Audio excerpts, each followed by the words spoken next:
Welcome everybody to another edition of the Paintball Twins Gear Room.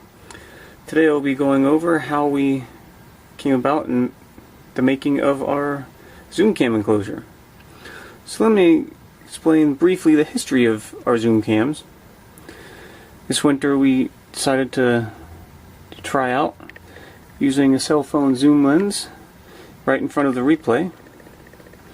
It worked fairly well, but as you could see in the first video that we did in February, the enclosure is a bit long and the replay still stuck out about that far.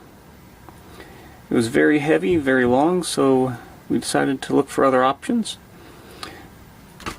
The GoPro Hero 5 session was just out, so we decided to make a little temporary housing for that with the zoom lens in there.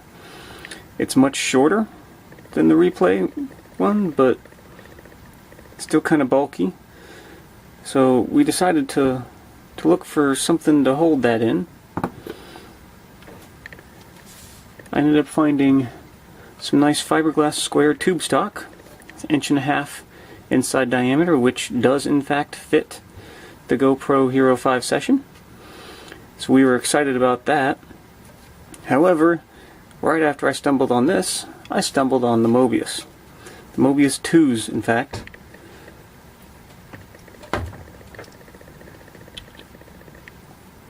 So the Mobius is much smaller. As you can tell, this casing is much smaller, much lighter.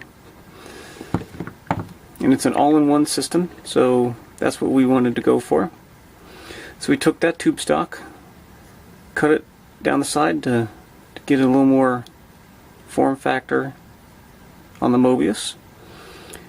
We made little duct tape buffer spacers, so that way when you tighten the bolt down through the heatsink, it keeps the unit flush with the side of the casing, so it's easier to aim. So we JB welded the halves back together. Cut this section out here for some ventilation to keep the unit cool and so we can access the buttons. Did put some screws in the top to hold the unit on our rod. And these are just 1/4 inch little pipe clamps. Easy to find at Lowe's.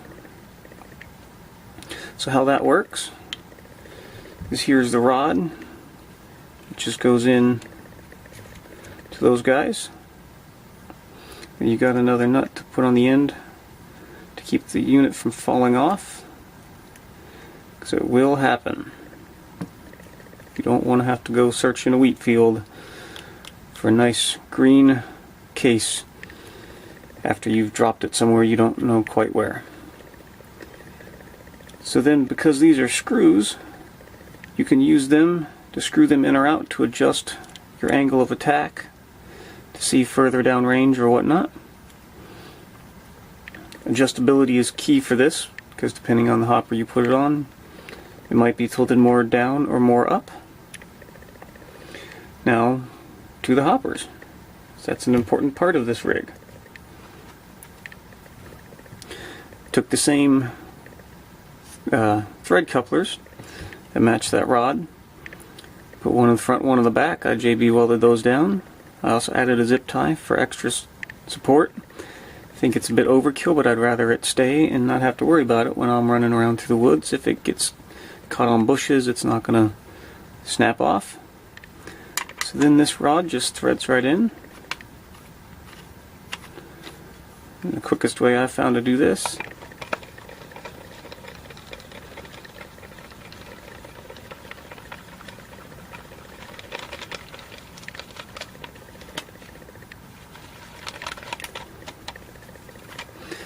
I even thought might want something else to grab onto with your fingers, so I put a couple nuts right there. And there it is. We went with the hopper mount to get the camera out of our line of sight, as we sight just below the barrel usually. It also Most of our barrels are all sorts of variations, sizes, and shapes and lengths, so this was the most universal thing because we'll use the same hopper on every gun.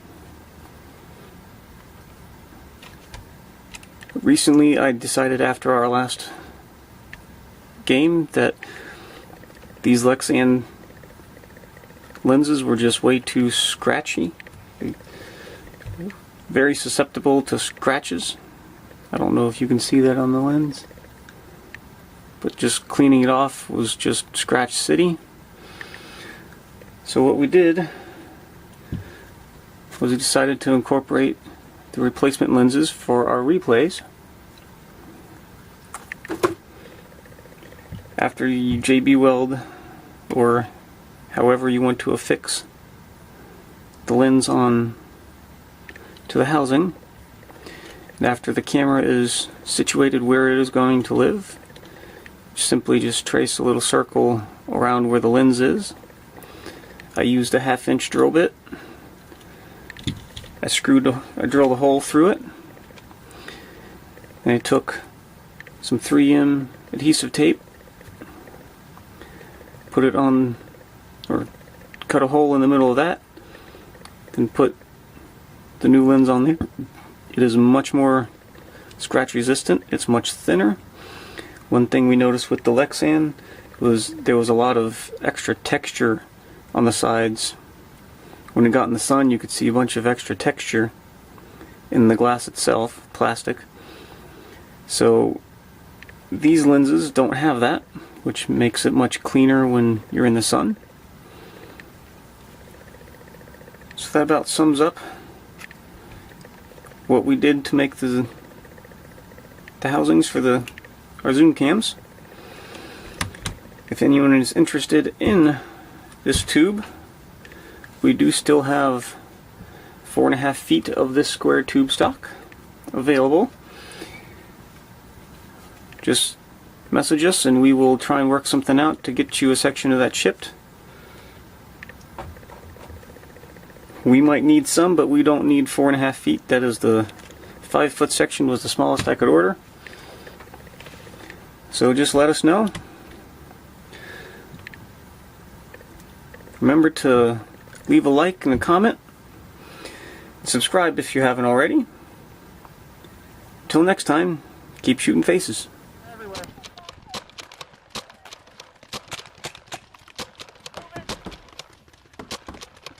What the heck? Who is even shooting me?